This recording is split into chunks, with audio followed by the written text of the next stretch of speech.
জন্য, মালিককে খুশি করবার জন্য, তাকে থ্যাঙ্কস জানাবার জন্য, কৃতজ্ঞতা প্রকাশ করবার জন্য সকলেই পড়ছি সমস্বরে আলহামদুলিল্লাহ। পড়ুন রব্বানা লাকাল হামদ হামদান কাসীরান طيبا مباركا فيه يا ربي لك الحمد كما ينبغي لجلال وجهك وعظيم سلطانك لك الحمد بالإيمان لك الحمد بالإسلام لك الحمد بالقرآن। আমরা প্রশংসা করলাম কার? সব সময় প্রশংসা করব কার? সব কিছুর সময় প্রশংসা চলবে কার? খাওয়ার সময় প্রশংসা চলবে কার? অন্যায় করবার সময় প্রশংসা চলবে কার? এই তো অ্যাক্টিভ তো কমে গেলাম, সক্রিয় আমরা। আজকে আমরা যে প্রোগ্রামে এসেছি, এখানে এসে খুশি না বেজার? ইসলামপুর পোশাক শিল্প শ্রমিকদের উদ্যোগী বাৎসরিক ওয়াজ ও দোয়ার মাহফিল, আজকের মাহফিলের সম্মানিত সভাপতি, আমাদের অত্র অঞ্চলের শ্রদ্ধার পাত্র, ব্যক্তিগতভাবে আমি যার কাছে দোয়া নেবার জন্য এসেছি, আমাদের গুরুজন মুরব্বীদের মধ্যে অন্যতম, অভিভাবক, তাদের মতো মানুষ আমাদের জমিনে বহুদিন বেঁচে থাকা দরকার। জোরে বলুন ঠিক কিনা? আমাদের ঐতিহ্যবাহী বাংলাদেশের অন্যতম একটি জেলা গাজীপুর মহানগরের ঐতিহ্যবাহী ইসলামপুর নামক একটি জায়গা, সেখানকার ইসলামিয়া হাফিজিয়া মাদ্রাসার সম্মানিত মুতাওয়াল্লি এবং বাইতুন নূর জামে মসজিদের সম্মানিত খতিব জনাব আলহাজ হাফিজ মাওলানা আব্দুর রকিব সাহেব দামাত বরকাতুহুমুল আলিয়া প্রধান অতিথি হিসাবে রেখেছেন আমাদের অত্র এলাকার গর্ব, আমাদের কাউন্সিলর 14 নং ওয়ার্ড গাজীপুর সিটি কর্পোরেশনের সম্মানিত অভিভাবক জনাব মোহাম্মদ শোয়েব আল আসাদ মনির ভাই অত্যন্ত চমৎকার কিছু কথা বলে গিয়েছেন, ঠিক না? মোহতারামকে আল্লাহ রাব্বুল আলামিন হায়াতে তৈয়বা সিহাতে কুল্লিয়া দান করুন, পড়েন আমিন। আজকের উদ্বোধক গাজীপুর সিটি কর্পোরেশন 14 নং ওয়ার্ডের সাবেক কাউন্সিলর আলহাজ মোহাম্মদ হাবিবুর রহমান রিপন MA এসেছেন? আচ্ছা আসতে পারেনি, আমাকে প্রধান আলোচক হিসাবে রেখেছেন, আপনাদের শুকরিয়া। প্রধান আকর্ষণ ঐতিহ্যবাহী 22 মাইলের কেন্দ্রীয় জামে মসজিদ ও কেন্দ্রীয় ঈদগাহ মাঠের সম্মানিত খতিব, বিশিষ্ট আলেমে দ্বীন, মুফাসসির কোরআন ও ইসলামী আলোচক মুফতি উবাইদুল্লাহ বিন সাঈদ বিবাড়িয়া। বিশেষ আকর্ষণ হিসেবে রেখেছেন তরুণ আলোচক বিশিষ্ট আলেমে দ্বীন হাফেজ মাওলানা আবু রায়হানুদ্দিন গাজীপুরি সাহেব, খতিব ইসলামপুর বাইতুল ফালাহ জামে মসজিদ। আমন্ত্রিত ওলামায়ে কেরাম আছেন আর অনেকেই। মাহফিল সঞ্চালনায় যিনি রয়েছেন মোহাম্মদ মুস্তাফিজুর রহমান, বিশেষ করে যার পক্ষ থেকে দাওয়াত গ্রহণ করে এসেছি জনাব আব্দুর রকিব ভাই, এর সাথে আরো যারা আছেন আবু মুসা ভাই, রুবেল ভাই, আর অনেকেই আছেন, মুহতারাম ওলামায়ে কেরাম আছেন, নাসির ভাই, এনাদের দাওয়াতে এখানে এসেছি। আমাদের দাওয়াত কবুল করবার মতো দায়িত্ব হয়েছে, এখানে আসবার মতো চিন্তা হয়েছে। এনেছেন কে? বলুন না। আল্লাহর নাম বলতে লজ্জা হয়, শরম হয়? আমরা তো সেই মালিকের নাম বলছি যেই মালিকের নাম বললেই আমাদের জন্য ফায়দা। জোরে বলুন ঠিক কিনা? বিপদে আপদে পিতামাতার নামগুলো ভুলে যায়, ওস্তাদের কথা ভুলে যায়, এমপির কথা ভুলে যায়, মিনিস্টারের কথা ভুলে যায়, প্রাইম মিনিস্টারের কথা ভুলে যায়, বিশ্বের লিডারশিপ যারা করে তাদের কথা ভুলে যায়। বিপদে আপদে আমরা সর্বশেষে না হলেও সব সময় না ডাকলেও সর্বশেষে একজনকে ডাকে। আওয়াজ করে বলুন না তিনি কে? তিনি ছাড়া আমাদের কোনো অভয় নেই, তিনি আমাদের বিপদের বন্ধু, আপদের বন্ধু, সব সময়ের বন্ধু, ঠিক কি না? প্রাণপ্রিয় মুসল্লিন, মুত্তাকুন, মুমিনুন ভাইরা, যাদের নাম বলেছি এবং যারা এখানে উপস্থিত রয়েছেন, বিশেষ করে আমাদের অত্যন্ত শ্রদ্ধার সম্মানিত সভাপতি মহোদয়, উনি সহ যাদের নাম বলেছি, আমি দোয়া করছি ওয়ারাফা'না লাকা যিকরাক, আল্লাহ রাব্বুল আলামিন প্রত্যেকের সম্মান, ইজ্জত আল্লাহ তাআলা আরো বৃদ্ধি করে দেন, পড়েন আমিন। আজকে আমরা এসেছি এখানে কার জন্য? আওয়াজ করে বলুন না। ওই রবকে পেয়ে আমরা খুশি না বেজার? যিনি না চাইতেই দেন, তার কাছে চাওয়া লাগে না, তার আগেও আমাদেরকে দিয়ে দেন, কথা বলেন ঠিক কি না? বিশ্বাস হয়? এখানে আমরা যারা এসেছি, সম্মানিত সভাপতি মহোদয় সহ আমি বা আপনারা, এই পৃথিবীতে এখন যেমনটা দেখতে এমন আকারেই কি এসেছেন, নাকি ছোট্ট শিশু আকারে এসেছেন? ছোট্ট শিশু যখন ছিলেন, আপনাদের কষ্ট হচ্ছে? অনেক রাত্রি হয়ে গিয়েছে। আমাদের ভাই বললেন আজকে আমরা 4টা পর্যন্ত ডিউটি করেছি, এরপরেও প্রোগ্রাম সফল, ঠিক কিনা? গাজীপুরের ভাইয়েরা সিভিলাইজড, সভ্য, ভদ্র, তারা জানে হাজারো বাধার মধ্যে কিভাবে প্রোগ্রাম সফল করা যায়, ঠিক কিনা? তারা জানে কত সুন্দর করে আয়োজন করলে পাবলিক, ওলামায়ে কেরাম সহ সকলে খুশি হয়, ঠিক কিনা? এই সৌন্দর্য, এই সাজানো গোছানো পরিবেশ, আজকের এই এখানে আগমন, আজকের এখানকার উপস্থিতি, সব হতে হবে কার জন্যে? বলি না, বলছিলাম ছোট্ট শিশু যখন ছিলাম, তখন আমরা ভূমিষ্ঠ যখন হয়েছি, তখন এই পৃথিবীতে এসে বেঁচে থাকবার জন্যে খাবার খাওয়া প্রয়োজন। এখানকার একজন একটু হাত জাগিয়ে দেখান তো আমাকে, যে মালিক এমন একটা অ্যাপ্লিকেশন করেছেন, মালিক আমার পৃথিবীতে বাঁচতে হবে, আমাকে একটু খাবার দেন। কেউ করেছেন? না চাইতেই মায়ের ব্রেস্টের মধ্যে কে দিলেন? বলুন না। এমন কি যখন আপনার বয়স আপনার 7-6 মাস হয়ে গেল, 8 মাস হয়ে গেল, আপনার বড় হতে হবে, তরল জাতীয় খাবারে আর চলবে না, আপনাকে বড় হতে হবে, শক্তিশালী হতে হবে। কারণ শক্তিশালী হয়ে, কোরআনের কর্মী হয়ে, কোরআনের পক্ষে লড়াই করে আমরা জীবন দিতে চাই, জোরে বলুন ঠিক কিনা? এজন্য যখন আপনারা 6 মাস 7 মাস বয়সের ছিলেন, তখন কিন্তু আপনারা বা আমরা এমন একজন আল্লাহর কাছে অ্যাপ্লিকেশন করলাম না, এমন একজন ভাই আল্লাহর কাছে এই দরখাস্ত করলাম না যে মালিক আমার বেঁচে থাকবার জন্যে আমার শক্ত শক্ত খাবার খাওয়া দরকার, আমার মুখে একটা দাঁত দাও। এমন অ্যাপ্লিকেশন দরখাস্ত কেউ করেছেন নাকি বলুন তো?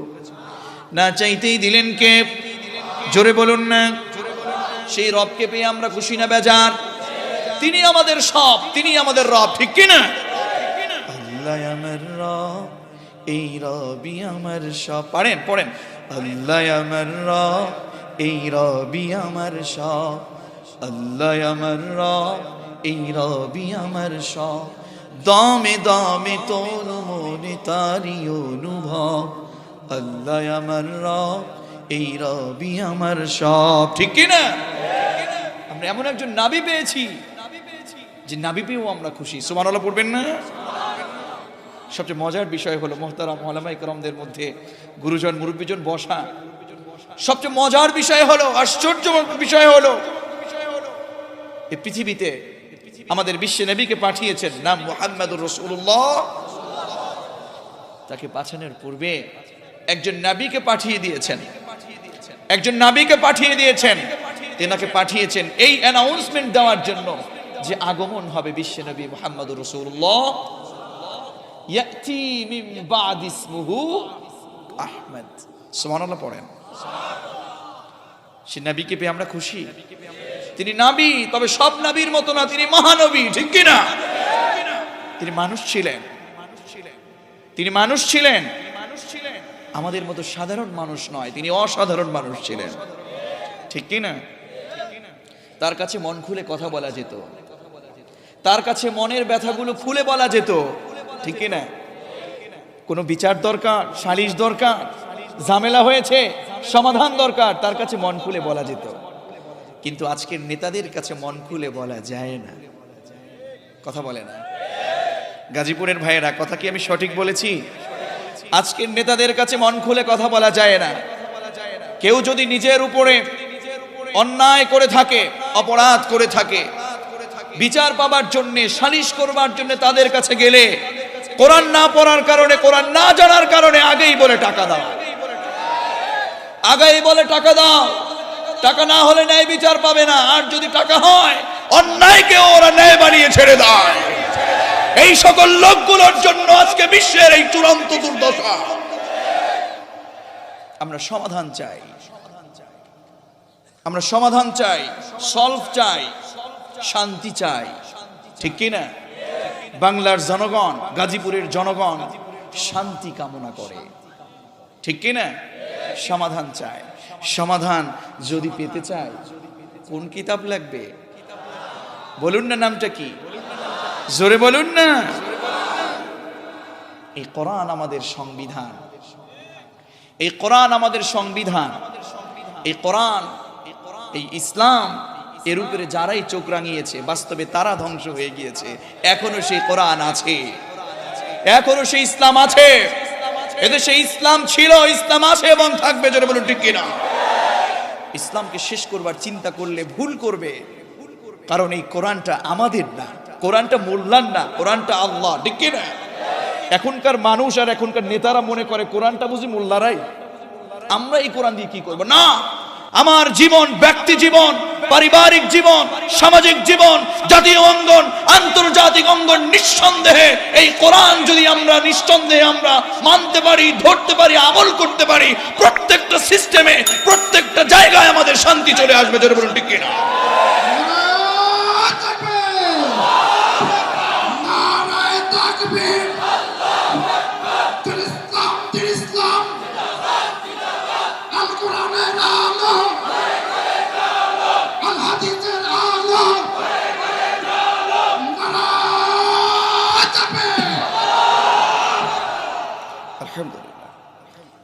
তো আমরা সে নাবি পেয়ে খুশি না বেজার? তার কাছে মন খুলে কথা বলা। সেই কোন বন্ধু বলো বড় বিশ্বস্ত, সেই কোন বন্ধু বলো বেশি বিশ্বস্ত, কার কাছে মন খুলে বলা যায়, কার কাছে মন খুলে দেয়া যায়, হওয়া যায় অতি আশ্বস্ত, তার নাম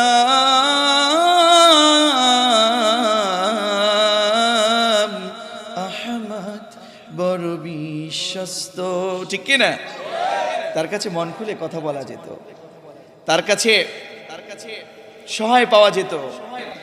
যাদের ছিল না কোনো সহায় স্বজন, তাদের ছিলেন তিনি বড় আপন। যাদের ছিল না কোনো সহায় স্বজন, তাদের ছিলেন তিনি বড় আপন। হৃদয় ছিল তার এতই গভীর, পরের ব্যথাতে তিনি সদায় অধীর। সুবহানাল্লাহ, পরের ব্যথায় তিনি সদায় অধীর ছিলেন। আজকে আমাদের নেতারা পরেকে আরো বেশি ব্যথা দিয়ে নিজেই শান্তি চায়। কথা বলে ঠিক না? তো আমরা সেই নাবিকে পেয়ে খুশি, আমরা পেয়েছি ইসলাম। কি পেয়েছি? আমাদের ধর্মের নাম কি? আমাদের দিনের নাম কি? দিন মানে কি? জীবন ব্যবস্থা। দিন মানে জীবন ব্যবস্থা। এই দিনকে আমরা বুঝতে চাই না। জীবন ব্যবস্থা মানে আপনি কোন ব্যবস্থা নিয়ে আপনি জীবনকে পরিচালনা করেছেন, সে জীবন ব্যবস্থার নাম কি? ইসলাম। জীবন ব্যবস্থা, সেই দিন মানেই রাষ্ট্র ধর্ম, দিন মানেই রাষ্ট্র ব্যবস্থা, ঠিক কি না? কিন্তু এটা বুঝি না। এটা বললেই মনে হয় রাজাকার হয়ে যায়, এটা বললেই মনে হয় জঙ্গি হয়ে যায়। আল কুরআনের ব্যবস্থাকে যদি কেউ জঙ্গি মনে করে, ইসলামকে, ইসলামিক ব্যবস্থা, রাষ্ট্র ধর্ম ইসলামকে যদি কেউ জঙ্গি মনে করে, রাজাকার আল বদর মনে করে, আমরা সেই কোরআন নিয়ে মরতে রাজি। রাজি আছি, সেই ইসলাম পালন করতে রাজি আছি। যাহাই হোক, জীবন চলে যাবে যাক, শক্তি চলে যাবে যাক, বাবা মা চলে যাবে যাক, তারপরে আমি ইসলামের উপরে বলিষ্ঠ থাকবো। কোনো ঠিক কিনা?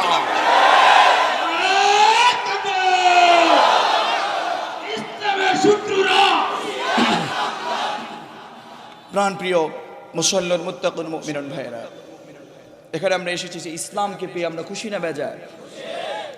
আমরা বুক ফুলাই গর্ব করে বলতে পারি আমরা মুসলমান। কথা বলেন না কেন? গর্ব করে বলতে পারি আমরা মুসলমান। কিন্তু বড় বিষয় হলো আজকে আমাদের কেন্দ্রীয় লিডারশিপ নেই, বড় অভাব। সেন্ট্রাল লিডারশিপ নাই। ফিলিস্তিনের মুসলমানেরা মার খাচ্ছে, সিরিয়ার মুসলমানেরা মার খাচ্ছে, পার্শ্বদেশী ভাব দেখায় আমাদের সাথে বড়, আমাদেরকে খুব সহযোগিতা করে, অথচ মুসলমানদেরকে ধরে ধরে মারে। ইন্ডিয়ার মধ্যে মুসলমানেরা মার খাচ্ছে। কথা বলেন ঠিক কিনা? যে যারা মুসলমানদেরকে মারতে পারে, এরা বাস্তবে নাম দেখাতে পারে, এরা আমাদেরকে সহযোগিতা বলতে পারে, তারা বাস্তবে তাদের নিজেদের শান্তির জন্য বা নিজেদের জন্য তারা আমাদেরকে দেখায়, কিন্তু বাস্তবে এরা মুসলমানদেরকে যারা প্রোটেকশন দিয়ে রাখতে পারে না, এরা বাস্তবে আমাদের কোনো ক্রমেই সহযোগী নয়। জোরে বলুন ঠিক কিনা? মুসলমানদেরকে সহযোগিতা করতে পারে না, ধরে ধরে মারছে। যাই হোক, আমরা বলছিলাম যে আমাদের কেন্দ্রীয় লিডারশিপ, কেন্দ্রীয় লিডার, সেন্ট্রাল লিডারশিপ নেয় যে সেই জাতিসংঘে বসে বলবে আমার মুসলমানের গায়ে একটা আঘাত করা যাবে না। ঠিক কিনা? তবে যারাই কেন্দ্রীয় লিডারশিপ গিরি করতে চায়, যাদেরই দক্ষতা হয়, যাদেরই দক্ষতা অর্জন হয়, তাদেরকেই ধরে ধরে জালেমরা তাদেরকেই ধরে ধরে জেলখানার মধ্যে ভরে, জালেমরা তাদেরকেই ধরে ধরে বন্দি কারাগার করে। তবে মনে রাখবেন গাজীপুরবাসী, বাংলার জমিনের তাওহীদে জনতা ভালো করে মনে রাখতে হবে, সকলকেই আটকায় না বন্দির মধ্যে, কেবলমাত্র পাখিদের মধ্যে ময়না পাখি কথা কয় বলেই তাদেরকে বন্দি কারাগারের মধ্যে ভরে, কাঁচার মধ্যে ভরে। আর বাংলার জমিনে যারাই কোরআনের কথা বলে তাদেরকে ময়না পাখির মতো জেলের মধ্যে ভরে। যারা বলতে জানে, যারা কথা বলে, তাদেরকেই কেবলমাত্র খাঁচার মধ্যে আটকায়। যে পাখি কথা কয় না, তাকে খাঁচার মধ্যে কেউ আটকায় না। আমি আর নিচে নামলাম না। যা হোক, তো এই ইসলাম, এটা পেয়ে আমরা খুশি না বেজার? বলুন না। আমরা গর্ব করে বলতে পারি আমরা মুসলমান। ঠিক কি না? তো এই ইসলাম কোন নেতার কথায় চলে? বলুন না। কোন মেম্বার, কোন চেয়ারম্যান, কোন এমপি, কোন মিনিস্টার, এই ইসলাম কারো কোন নেতার কথায় চলে না, বরং কার কথায় চলে? বলুন না। আজকে দেখবেন আমাদের মধ্যে এই ইসলাম, এটা এত শান্তির একটা ধর্ম, একটা ব্যবস্থা, জীবন ব্যবস্থা। এই ইসলামকে আল্লাহর জমিনে টিকিয়ে রাখবার জন্য, বিজয়ের জন্য বিশ্বনবী মুহাম্মদুর রাসূলুল্লাহ সাল্লাল্লাহু আলাইহি ওয়াসাল্লাম উনি ইসলামকে বিজয় দেখবার জন্য ইহুদি, খ্রিস্টান, বিধর্মী ভাইদের সাথেও বসেছেন। কিন্তু আমাদের অবস্থা হচ্ছে এমন, আমরা এক মুসলমান অপর মুসলমানকে দেখতে পারি না, এক আলেম অপর আলেমকে দেখতে পারি না। তুই কওমি, আমি আলিয়া, দেখতে পারি না। আছে না নেই? তুই অমুক পীরের মুরিদ, আমি অতমুক পীরের মুরিদ, দেখতে পারি না। আছে না নেই? এই হিংসার প্রাচীর যদি আরো গড়েন বাংলার জমিনে, মুসলমানদেরকে ঠেস করে ফেলবে জালেমেরা। ঠিক কি না? এই টার্গেট তো ওদের আছে, আমরা তো বুঝি না। আমাদের ভিতরে টুপির ভেদাভেদ, পাগড়ির ভেদাভেদ, জুব্বার ভেদাভেদ, এগুলো সব ভুলে গিয়ে হিংসার প্রাচীরকে ভেঙে গুড়িয়ে দিয়ে আমাদেরকে সকলকে এক হয়ে যাওয়া লাগবে। ঠিক কি না? এক না হলে অবস্থা খারাপ হয়ে যাবে। বুঝতেছেন তো? আমাকে তো কিছু বলে না, ওদের দলের গুলো নিচ্ছে না, ওদের দলেরটা শেষ, আপনারটা শুরু হয়ে যাবে। বুঝেন না? যাই হোক, এই হিংসা করা যাবে। এক আলেম অপর আলেমকে যদি হিংসা করি, কোথায় চলে গেলাম? অথচ বিশ্বনবী মুহাম্মদুর রাসূলুল্লাহ মাদিনা সনদ নাম শুনেছেন না? মাদিনা সনদ করতে গিয়ে বিশ্বনবী ইয়াহুদি খ্রিস্টানদের সাথে বসেন নাই, বিধর্মীদের সাথে বসেন নাই। আমরা বসতে পারি না। আমরা মুসলমানরা এক হব, এগুলো বসতে পারি না। তার মানে আমাদের মধ্যে ভেজাল আছে না নাই? এই হিংসা আমাদের মধ্যে রাখা যাবে? আমাদের মধ্যে হিংসা রাখা যাবে? বিশ্বনবী বলেছেন লা ইয়াদখুলুল জান্নাহ মান কানা ফি কলবিহি হাববাতু খারদাল মিনাল কিবার, যার মধ্যে যাররা পরিমাণ পর্যন্ত হিংসা থাকবে, কিবর থাকবে, অহংকার থাকবে, আল্লাহ রাব্বুল আলামিন তাকে জান্নাতে প্রবেশ করাবেন না। সে হোক আলেম, হোক মুসলমান, হোক মুমিন। হিংসা রাখা যাবে? হিংসা রাখা যাবে? আমাদেরকে এক হয়ে যাওয়া লাগবে। এক হলে ইসলামকে কেউ চোখ রাঙাতে পারবে? জোরে বলুন, পারবে? হিংসা বিদ্বেষ ভুলে গিয়ে আমরা আজকের এই ময়দানে এসেছি। সবচেয়ে বড় আনন্দ আজকে আমার একটা লেগেছে, সেটা হলো এখানে আমরা এসেছি। এখানে যে আমরা এসেছি, কোন দল কে করি সেটা দেখেছি, সেটা দেখেছি। আমাদের দল যার যার, ইসলাম সবার। দল যার যার, নবী সবার। দল যার যার, কোরআন সবার। ঠিক কি না? তো আমাদের প্রত্যেককেই দলের চিন্তা বাদ দিয়ে এখানে দৃষ্টিভঙ্গি চেঞ্জ করে বসতে হবে। পারবো না? পারবো না ইনশাআল্লাহ। আসুন আমরা ডিরেক্ট আলোচনার মধ্যে চলে যাই। আজকে আমরা কথা শুনবো একজনের কিতাব থেকে। সে কিতাবটার নাম জোরে বলি না? এই কিতাবের মধ্যে কোনো ভেজাল আছে? কোনো সন্দেহ আছে? কোনো সংশয় আছে? এই আপনারা উঠছেন কেন? পরিবেশ নষ্ট করবেন না। পেছনের অনেক ভাইরা দাঁড়িয়ে আছে, ওনারা বসুন, আর কেউ উঠবেন না।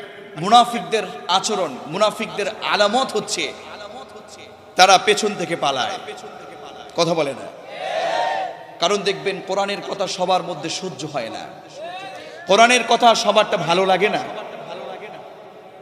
কোরআনের কথা যেখানেই থাকবে একটু গা জ্বলানি থাকতে পারে, কারণ আমি তো অন্যায় করছি। কোরআন তো আমার অন্যায়ের কারণে আমার বিপক্ষে চলে যেতেই পারে, তাতে আমি ব্যথা পাবো। কথা বলে না কেন? আপনাদের কষ্ট লাগছে? হ্যাঁ, কষ্ট পেয়েছেন আমার কথায়? আঘাত পেয়েছেন? আহারে, আমি জানি ইসলাম ব্যথা দেয় না, ইসলাম আঘাত দেয় না, আমি তো দিয়ে ফেললাম। তার কারণ আছে।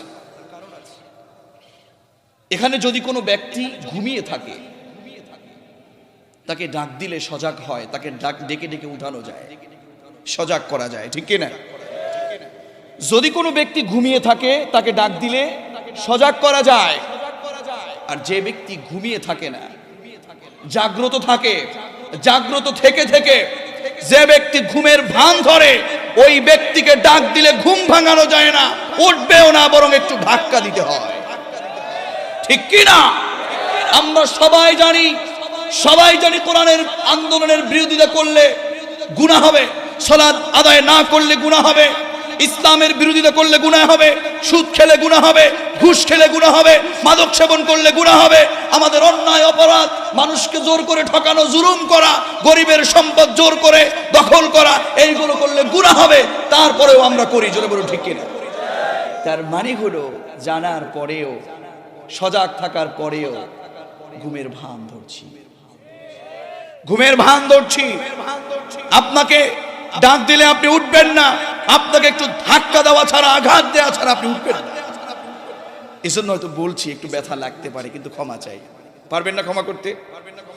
একটু আঘাত লেগেছে। কারণ অপারেশন থিয়েটারে আমাদের সভাপতি মহোদয়ের যদি একটু টিউমার হয়ে যায়, হয় না? এমন অসুস্থতা হয় না? টিউমার হয়ে যায়। টিউমার হয়ে গেলে দেখবেন তাকে ডক্টরের কাছে গেলে বলে যে অপারেশন করতে হবে। কি করতে হবে? অপারেশন করতে হবে। আর অপারেশন করতে গেলে আদর করে না কেটে ফেলে? বলেন। এই যে কেটে ফেলে, এই কেটে ফেললে তখন ব্যথা পায় না? কিছু বলে? আপনি সন্তান হয়েও বাবা মরে যেতে পারে, হুঁশ নাও ফিরতে পারে, সিগনেচার করে দেন। তার কারণ তাকে সুস্থ হওয়া লাগবে। কথা বলে না? তার কারণ তাকে সুস্থ হওয়া লাগবে। আমরা সুস্থতা চাই, সমাধান চাই। ঠিক কিনা? এই জন্য আমি জানি আমাদের মধ্যে অনেকে ঝামেলার মধ্যে আছি, সমস্যার মধ্যে আছি, ভুলের মধ্যে আছি। ঘুমন্ত না, তারপরেও ঘুমের ভান ধরছি। এজন্য আমাদের সমাধানের জন্য যে যা দল করি, যে যেই দল করি, একটু ব্যথা পাচ্ছেন আমি জানি, কারণ আপনি অন্যায় করছেন, আপনি অপরাধ করছেন। ওলামায়ে কেরাম আপনার মার, আপনার ফাঁসি, আপনার সেই অনেক ধরনের সেই আঘাত, এরপরে মামলা মোকদ্দমার ভয় না করে আপনাকে সজাগ করবার জন্য ডক্টরের মতো ভূমিকা পালন করে সমাধান আনবে বলে তারা তাদের জীবনকে বাজি রেখে বাংলার জমিনে নেমে গিয়েছে, কারণ তারা সমাধান চায়। জোরে বলুন ঠিক কিনা? প্রাণপ্রিয় মুসল্লিন, মুত্তাকুন, মুমিনুন ভাইরা, বলছিলাম যারা মুনাফিক তারা পেছন থেকে পালায়। আমরা পালাবো? আমাদের সভাপতি মহোদয় আছেন, আমি আছি, কিছুক্ষণ কথা শুনবো ইনশাআল্লাহ, কিছুক্ষণ কথা শুনবো। আল্লাহ রাব্বুল আলামিন যদি আমাদেরকে একটু সুযোগ দান করেন, একটু শুনে যায়, আমাদের যেই টিউমার, যেই ঝামেলা, যেই ভুল, যেই অসুস্থতা আছে সেগুলো সমাধান করে দিবেন কে? সেই সমাধানের জন্য আমাদেরকে বুঝতে হবে আজকের আলোচনা আল কোরআনের পথ। আলোচনার নাম কি? খুব বেশি লম্বা চড়া কথা বলবো না, কারণ আমাদের ফজরের সালাত আদায় করতে হবে। বিশ্বনবী বলেছেন যে এমন একটা সময় আসবে যেই সময়ে বক্তব্য হবে অনেক লম্বা, আমল হয়ে যাবে ছোট। আমাদের এই সময় কিন্তু প্রায় চলে এসেছে। আমরা এখন কথা শুনবো কার জন্য বলুন না? এখানে বসেও থাকবো কার জন্য? কিছুক্ষণ সময় আমরা এখানে ব্যয় করবো ইনশাআল্লাহ। আজকের আলোচনার পথ হচ্ছে আল কোরআনের পথ। কিসের পথ? সবাই বলেন। এখানে যিনি বসেন, যিনি কথা বলেন, উনি শিক্ষকের ভূমিকা পালন করেন, আর এখানে আমরা যারা বসেছি প্রত্যেকেই ছাত্রের ভূমিকা পালন করছি। সুবহানাল্লাহ। আর এই কোরআনের ছাত্র হিসাবে যদি একটু মাকবুল হয়েই যান, মৃত্যু হলে জান্নাত দেবেন কে? জোরে বলি না?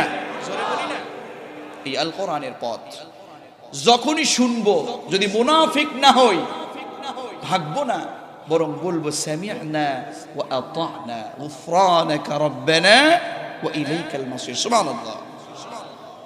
মুমিন যারা যখন তাদের সামনে কোরআনের কথা বলা হয়, যখন তাদের সামনে সমাধানের কথা বলা হয়, যখন তাদের সামনে সলভের কথা বলা হয়, ঝামেলা মুক্ত কথা বলা হয়, কোরআনের কথা বলা হয়, তারা বলে সামি'না ওয়া আতা'না। সুবহানাল্লাহ পড়েন। শুনেছি, কোরআনের কথা শুনেছি, আল্লাহর কথা শুনেছি। জীবন যাক, রক্ত যাক, ফ্যামিলি যাক, বাবা যাক, মা যাক, নেতা যাক, নেত্রী যাক, তারপরেও আমরা এই জীবনকে বাজি রেখে কোরআনের আমল করবই করব। চলে বলো ঠিক কিনা?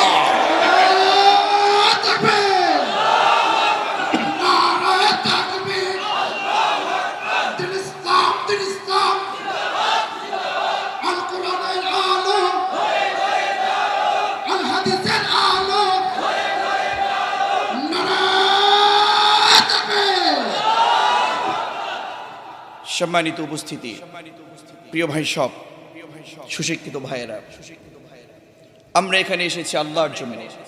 আমরা কাউকে ভয় পাবো না। ভয় পাবো কাকে? যদি কোনো মানুষকে ভয় পান, যদি কোনো নেতাকে ভয় পান, যদি কোনো নেত্রীকে ভয় পান, মনে রাখবেন ওই ভয়ই আপনাকে খাবে। পৃথিবীর মানুষের ভয়গুলো থেকে দূরে রেখে যদি আল্লাহকে ভয় পান, সর্বদা সব সময় ওই মালিক আপনাকে প্রোটেকশন দেবে। জোরে বলুন ঠিক কিনা? যারা মুমিন যখন কোরআন পড়ে, তখন তারা তাদের কোরআনের কথা শুনে তারা বিনয়ী হয়ে যায়, তারা আল্লাহর কথা মেনে যায়। জোরে বলুন ঠিক কিনা? কোরআন থেকে আপনাদেরকে একটা দৃষ্টান্ত দিচ্ছি। আল্লাহ রাব্বুল আলামিন কোরআন কারিমে সম্পূর্ণ উল্লেখ করে দিয়েছেন। বিশ্বনবী সাল্লাল্লাহু আলাইহি ওয়াসাল্লাম একটা মজলিসে বসা, হযরত ওমর তামিম গোত্র, বনু তামিম গোত্রের নেতা কে হবে এই মিটিং হচ্ছে, এই মাশওয়ারা হচ্ছে, এই পরামর্শ হচ্ছে, পরামর্শ চলছে। ইনস্ট্যান্ট বিশ্বনবী সাল্লাল্লাহু আলাইহি ওয়াসাল্লাম সেখানে বসা, পাশে ওমর বসা, আবু বকর বসা। বিশ্বনবী সাল্লাল্লাহু আলাইহি ওয়াসাল্লামের সামনে সকলেই পরামর্শ দিচ্ছে, মাশওয়ারা দিচ্ছে, খেয়াল দিচ্ছে। বিশ্বনবীর সামনে ওমর বলছে, ইয়া রাসূলুল্লাহ, ইয়া হাবিবাল্লাহ, অমুক নেতা হলে ভালো হয়। হযরতে আবু বকর বললেন না, অমুক নেতা হলে ভালো হয়। আবার ওমর বললেন না, আবু বকর আপনি বুঝেন না, অমুক নেতা হলে ভালো হয়। আবু বকর রাদিয়াল্লাহু তাআলা আনহু বললেন না ওমর তুমি বোঝো না, অমুকে হলে ভালো হয়। এইভাবে করে একটু তর্কাতর্কি চলছিল, একটু আওয়াজ একটু উঁচু হয়ে গেল, আওয়াজ একটু উঁচু হয়ে গেল। ওমর বলতেছে আবু বকর আপনি বুঝেন না, অমুক নেতা হলে ভালো হয়। আবার আবু বকর বললেন না গো ওমর তুমি বোঝো না, অমুক নেতা হলে ভালো হয়। আল্লাহর কাছে এই অবস্থা আল্লাহর কাছে ভালো লাগলো না, বরদাস্ত করলেন না তিনি। সুবহানাল্লাহ পড়েন। ওখানে বসা হলো মুহাম্মদ সাল্লাল্লাহু। আল্লাহ রাব্বুল আলামিন কোরআন কারীমের অত্যন্ত চমৎকার একটি সূরা সূরাতুল হুজুরাত, জোরে বলেন কোন সূরা? সূরাতুল হুজুরাতের মধ্যে আল্লাহ রাব্বুল আলামিন অত্যন্ত চমৎকার করে বললেন ইয়া আইয়ুহাল্লাযীনা আমানু লা তারফাউ আসওয়াতাকুম ফাওকা সাওতিন নাবিয়্যি ওয়া লা তাজহারু লাহু বিল কওলি কাজহরি বা'দিকুম লিবা'দিন আন তাহবাতা আ'মালুকুম وأنتم لا تشعرون। আল্লাহ রাব্বুল আলামিন ঈমানদার বলে ডাকলেন, ও ঈমানদারেরা, ও বিলিভার্স, ও বিশ্বাসীরা, শোনো শোনো, লা তারফাউ আসওয়াতাকুম ফাওকা সাওতিন নবী। যেখানে রাসূল আছে ওই রাসূলের সামনে আওয়াজকে জোর করা যাবে, কণ্ঠস্বরকে জোরে করা যাবে না। যদি তোমরা একে অপরের কথাগুলো সবকিছু মিলিয়ে কণ্ঠস্বরগুলো আওয়াজ করে ফেলো, তোমাদের কণ্ঠস্বরকে জোরে করো, কণ্ঠস্বরকে উঁচু করো। আল্লাহ বলতেছেন আন তাহবাতা আ'মালুকুম ওয়া আনতুম লা তাশউরুন। তোমরা তাহাজ্জুদ পড়েছো, নামাজ পড়েছো, সিয়াম পালন করেছো, ইসলামের জন্য জীবন বাজি রেখে যুদ্ধ করেছো, কত আমল করেছো, কত কিছু করেছো। যত আমল করেছো রাসূলের সামনে আওয়াজকে জোরে করবার জন্য, তোমাদের এই রাসূলের জোরের সামনে, রাসূলের সামনে তোমরা আওয়াজকে যেহেতু জোরে করে ফেলেছো, যদি তোমরা এমনটাই করো তাহলে তোমাদের আমলগুলো আমি আল্লাহ নিষ্ফল করে দিব।